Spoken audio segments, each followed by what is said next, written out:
हामी यतिखेर स्वास्थ्य मन्त्री गगन थापासँग कुराकानी गर्न उहाँको निवास आइपुगेका छौँ।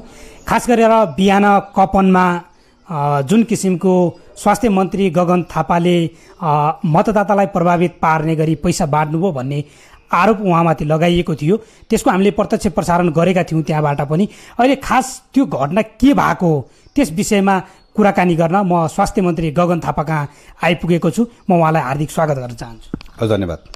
खास के भएको घटना, बिहान पैसा मतदाता प्रभावित पार्ने गरी पैसा बाँड्नुभयो भन्ने कुरा तपाईँमाथि आरोप लागिराखेको छ, खास घटना के हो? कपनमा म मेरो आफ्नो नातेदार मेरो हजुरबुवाको घरमा गएर फर्किने बेलामा म मेरो पार्टीको साथी स्थानीय त्यहाँको कार्यकर्ता साथीको घरमा म त्यहाँ गएको। हामी पार्टीको केही साथीहरू बस्यौँ, जम्मा भयो, निर्वाचनको बारेमा कुरा गऱ्यौँ, कसरी भोलि नेपाली कांग्रेसलाई हाम्रो निर्वाचन क्षेत्रमा जिताउने भनेर सल्लाह गऱ्यौँ, साउती मार्यौँ, कुरा गऱ्यौँ, योजना बनायौँ, होइन के गर्न सकिन्छ होला, अरू उम्मेदवारले के गराउनुपर्छ भनेर छलफल गऱ्यौँ। छलफल गरेर बाहिर निस्किँदै गर्दाखेरि एमालेको उम्मेदवार साथीहरू केही केटाकेटीहरू पनि अलिकति यङ साथीहरू पनि आउनुभएको रहेछ। उहाँले आचार संहिताको उल्लङ्घन गर्ने भनेर त्यहाँ कुरा गर्दै हुनुहुन्थ्यो। अब मैले आचार संहिताको बारेमा उहाँलाई पढाउनु त पढाएँ त्यहाँ, होइन, तर अब त्यो उहाँहरूले आत्तिनु हो कि अलि ती धेरै आत्तिनु पर्दैन। त्यो निर्वाचनको बारेमा धेरै अचोत्साहित भएर अब मन्त्री भएर यहाँ भोट माग्ने भन्न थाल्नुभयो, होइन। अनि मैले भनिदिनु मन लागेको थियो, भोट त मैले मन्त्री भए पनि माग्छु, नभए पनि माग्छु, पार्टीलाई माग्छु, रुखलाई माग्छु, लुकाउने कुरै भएन। तर मलाई मेरो सीमा के हो भन्ने कुरा राम्रोसँग थाहा छ। त्यसैले यो मौन अवधिमा के गर्नुहुन्छ, के गर्नु हुँदैन, सभा सम्मेलन जुलुस मतदातालाई भेट्नु हुँदैन, मलाई राम्रोसँग थाहा छ। त्यसैले त्यो कुनै पनि कुराहरू गर्नु हुँदैन भन्ने कुरा थाहा छ। त्यसमाथि पनि अझ पछि सुने मैले उहाँहरूले चाहिँ के अरे पैसा बाँड्यो भनेर भन्नु पऱ्यो भनेर।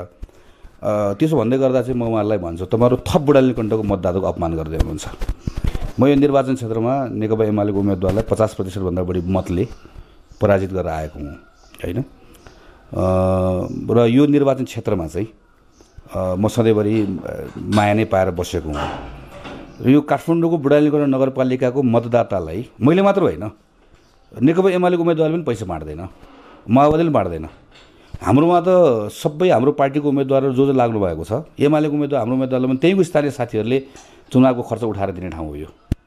त्यसैले म चाहिँ एमालेको साथीहरूले उम्मेदवारले पैसा बाँड्यो भनेर भन्यो भनेदेखि भने त्यो एमालेको अपमान हुन्न कि त्यो त्यहाँको मतदाताको अपमान हुन्छ। त्यो हावा वाहियात कुरा गर्ने, नचाहिने कुरा गर्ने, बाहिर निस्किसकेपछि उहाँले नाराबाजी गर्नुभयो। अब मेरो पार्टीको साथीहरू जम्मा हुनुभयो, म त्यहाँ कुनै अप्रिय घटना नघटोस् भन्ने चाहन्थेँ। किनभनेदेखि भने त्यो अनावश्यक हल्ला गरेर अप्रिय घटना घटेर भोलि मतदाता आउने कुरामा ल भोलि यस्तो भयो, बुढाले पनि उसो भयो भन्ने कुरा नहोस् भनेर म त्यहाँबाट निस्केँ। त्यसपछि अरू ठाउँहरूमा गएँ, एकछिनमा फेरि जान्छु म, होइन, फेरि त्यहीँ कपनै जान्छु, सुकेदारा जान्छु, मेरो 5-6 ठाउँमा जाने योजना छ।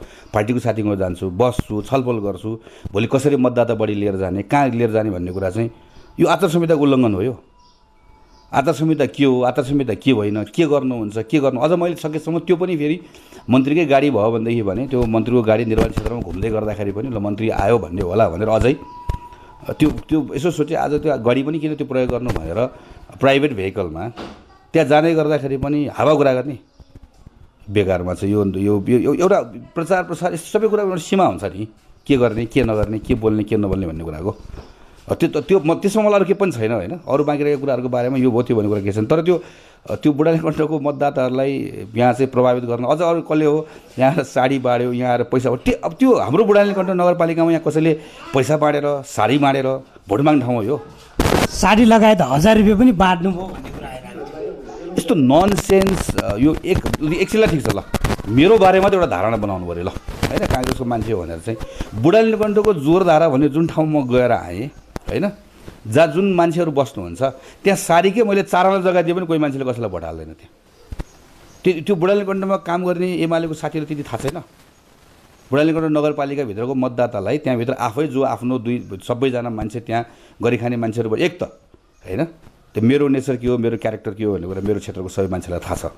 एकछिनलाई मान्नुहोस् त चुनावको बेलामा हो रे आएर ल भनेर भन्यो भने पनि त्यो बुढानी कण्ठको जोरधारा लगायतको जुन ठाउँहरू छ हाम्रो नगरपालिकाको त्यो ठाउँहरूमा त्यहाँ गएर म 4-4 आना जग्गा पास गरिदिन्छु भन्यो भने त त्यहाँको मान्छेले कल्ला हाल्ने त्यसलाई भोट हाल्छ, होइन। फेरि मेरो अर्को लागेको के कति आत्तिएको भनेको के हो, किन यस्तो धेरै यो बौख लागेको यो अस्ति बगैँचा उहाँले सभा गर्नु, हामीले सभा गर्नु, केपी ओलीजी आउनुभयो, शेरबहादुरजी आउनुभयो, खुलेर हामी सबै आफ्नो पार्टीलाई मत मागेका छौँ। भोलि फेरि मत माग्दै भोलि चुनाव हुन्छ, सकिन्छ, आफ्नो बाटो हिँड्ने हो, फेरि मिलेर गएर बस्ने हो, होइन? यति धेरै आत्तिनु पर्दैन। यति धेरै आत्तिएर चाहिँ यत्रो धेरै फेरि म त त्यहाँबाट गएँ, त्यसपछि म चपलीमा गएँ, त्यहाँ फेरि पार्टीको साथीहरूमा अलिकति असन्तुष्टि थियो, उनीहरूसँग बसेँ, मिलाउन खोजेँ। त्यहाँ पुगेपछि थाहा पाएँ मैले, त्यहाँ चाहिँ एकदम त्यहाँ त नाराबाजी भइरहेको छ अरे भनेर, हो हल्ला भइरहेको छ एकदम, यस्तो यस्तो भयो भनेर भनेपछि मलाई लाग्यो कि उहाँले यसैलाई एउटा ठुलो भोलिसम्मलाई चुनावी एजेन्डा बनाउन सकिन्छ, अब यो कारणले गर्दा मतदातालाई प्रभावित गर्न सकिन्छ भनेर ठान्नुभयो होला। त्यति धेरै मूर्ख हुँदैन नि मतदाता भनेको, के राइट के रङ भन्ने कुरा। इलेक्सनमा टेलिभिजनमा आएर वा चाहिँ कुनै अनलाइनमा आएर चाहिँ फलानु आयो, अहिले आएर चाहिँ बोरामा पैसा ल्याएर बाँड्यो भन्छ, पत्याउँछ भन्ने पनि, त्यो पत्याउँछ भनेर भन्ठान्ने, त्यसलाई त्यो पत्याउँछ भनेर ठान्ने अनि त्यसबाट मतदाता प्रभावित हुन्छ भनेर भन्ठान्ने कुरा चाहिँ त्यो चाहिँ मलाई चाहिँ के लाग्छ, त्यो चाहिँ बरु अपमान हो क्या। त्यो त्यति हल्का ढङ्गबाट त्यो मलाई यसको बारेमा धेरै टिप्पणी गर्न पनि मन थिएन, होइन, यो विषयहरूको बारेमा। तर यो अनावश्यक रूपले चाहिँ दिनभरि झन् यो हुने हो। र मलाई अर्को कुरा एभेन्यूज टेलिभिजन मार्फतबाटै चाहिँ अहिले क्षेत्रबाट थुप्रै साथीहरू के भयो भनेर भनिराख्नु भएको कुरा बरु म चाहिँ सबै साथीहरूलाई अपिल गर्छु कि कुनै पनि खालको कसैले पनि चाहिँ मौन अवधिको यो हाम्रो जुन आफ्नो हामीले गर्नुपर्ने कुरा हो त्यसलाई उल्लङ्घन पनि नगरौँ। सबै हाम्रो आचार संहिताभित्र पनि बस्छौँ। अझ म त खास गरी मेरो पार्टीको साथीहरूलाई कुनै पनि खालको अप्रिय घटना अहिले तपाईँहरूको टेलिभिजनमा अथवा रेडियोमा समाचार सुनेर उत्तेजनामा आएर हाम्रो मान्छेलाई यसो गर्यो उसो गर्यो नारा लगायो छोडिदिनु, नारा लगाएर केही हुन्न, होइन। ल मेरो बारेमा टिका टिप्पणी गरेर के पनि आत्तिनु पर्दैन। कोही साथी सबै साथी संयमित भएर भोलिको निर्वाचनलाई सफल बनाउनुतिर लागु यही आग्रह गर्छु। स्वास्थ्य मन्त्री गगन थापालाई किन यस्तो आरोप लगाइयो त? यस्तो होला, त्यो ठाउँमा उम्मेदवार साथीहरू पनि आउनुभएको थियो, होइन। सायद उहाँहरू चाहिने भन्दा अलिकति बढी आत्तिनु भयो। उहाँलाई के लाग्यो भने म चाहिँ घर घर गएर भोट माग्न थालेँ, होइन, र त्यो भएकोले गर्दा मैले एकदमै धेरै मतदातालाई प्रभावित गर्ने भएँ त्यहाँ, होइन। एक त अब साँच्चीकै मान्नु एकछिनलाई म गर्दिनँ गर्नु न मलाई थाहा छ। साँच्चीकै मैले मतदातालाई प्रभावित गर्ने घर घर गएर भोट मारेर प्रभावित गर्छु भन्ने कुरा नै रहेछ भने पनि मैले गर्नुपर्ने गरिसकेँ, होइन। जसलाई मैले भोट माग्छु गएँ, म सबै घर घर पुगिसकेँ, सबैसँग कुरा गरिसकेँ, सभामा गएको छु, बोल्ने कुरा गरेको छु, राति अस्तिसम्म मध्यरातसम्म गएर घर घर गएर भोट मागियो। तर हिजोदेखि, होइन, यो मौन अवधि लाग्यो भनिसकेपछि के गर्नुहुन्छ के त्यसमा चाहिँ म अहिले सरकारको मन्त्री छु, होइन। त्यस कारणले गर्दा अझ हाम्रो बढी जिम्मेवारी छ। हिजो क्याबिनेटको बैठकमा बसेर छलफल गर्दाखेरि त अहिले यो बेलामा चाहिँ सर्टेन कुराहरू चाहिँ हामीले गर्नुहुन्छ गर्नु हुँदैन भन्ने विषयहरू उठाएर हामीहरू आएका छौँ, होइन। त्यो भएकोले हाम्रो सीमाको बारेमा हामीलाई राम्रोसँग थाहा छ कि मेरो विचार दुईवटा कुराले गर्दाखेरि एउटा तत्काल उहाँहरू आत्ति नभयो, ल के नभयो बर्बाद हुन लाग्यो भने त्यसपछि सायद उहाँले सोच्नुभयो कि यसैलाई एउटा इस्यु बनाउन सकिन्छ, दिनभरिको लागि एउटा मसला हुन्छ, हल्ला हुन्छ, यस्तो भयो भनेर भन्ने कुरा हुन्छ। तर अलिकति थोरै बेस भएको कुराहरू गऱ्यौँ भनेदेखि नि यो अटली बेसलेस कुरा गरिसके पछाडि चाहिँ यसले ब्याकल्यास गर्छ, है। यसले त्यो चाहिँ उहाँहरूले बुझ्नुपर्छ राम्रोसँग। उहाँहरूले त गगन थापाको विरुद्धमा हामी निर्वाचन आयोग गएर निर्वाचन आयोगमा पनि हामी यो निवेदन दिन्छौँ भन्ने कुरा गरिराख्नु भएको छ। खास अब निर्वाचन आयोगमा त्यो दर्ता भएपछि अब तपाईँको के हुन्छ? खास नै मेरो एकदम स्वागत छ उहाँहरूलाई। निर्वाचन आयोगमा गएर एकदम बकाइदासँग मैले निर्वाचन आचार संहिता उल्लङ्घन गरेँ, बरु त्यो ठिक हो नि, होइन। उहाँलाई साँच्चीकै लागेको छ मैले एकदम आचार संहिता उल्लङ्घन गरेको लागेको छ भन्ने कुरा बकाइदा गरिदिनुहोस् न। प्रक्रिया भने त्यो हो नि त, होइन। निर्वाचन आयोगले मलाई चाहिँ म हिँड्नै पाउँदैनौँ, 2 दिन चाहिँ तपाईँ बस्नु पर्थ्यो, घरमै एकदम बस्नु पर्थ्यो भनेर उहाँहरूको त्यो रायहरू अनुसार म बस्छु।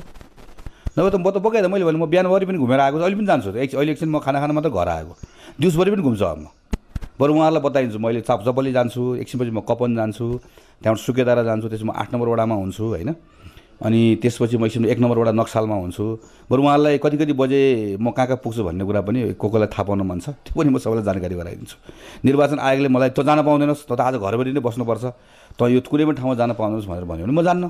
तर मैले भने म सबै ठाउँमा जान्छु, त्यहाँ जान्छु, मेरो साथीहरूको घरमा जान्छु, भित्र बस्छु, भोलिको निर्वाचनको बारेमा छलफल गर्छु, उनीहरूको कुरा सुन्छु, होइन।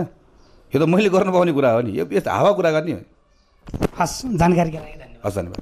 उहाँ हुनुहुन्थ्यो स्वास्थ्य मन्त्री गगन थापा। खास गरेर बिहान कपनमा जुन उहाँमाथि आरोप लगाइएको थियो र त्यो आरोपको विषयमा खास के हो भनेर हामीले उहाँसँग जानकारी लिन उहाँको निवासमा आएर स्वास्थ्य मन्त्री गगन थापासँग कुराकानी गरेर हामीले प्रत्यक्ष रूपमा तपाईँलाई देखायौँ।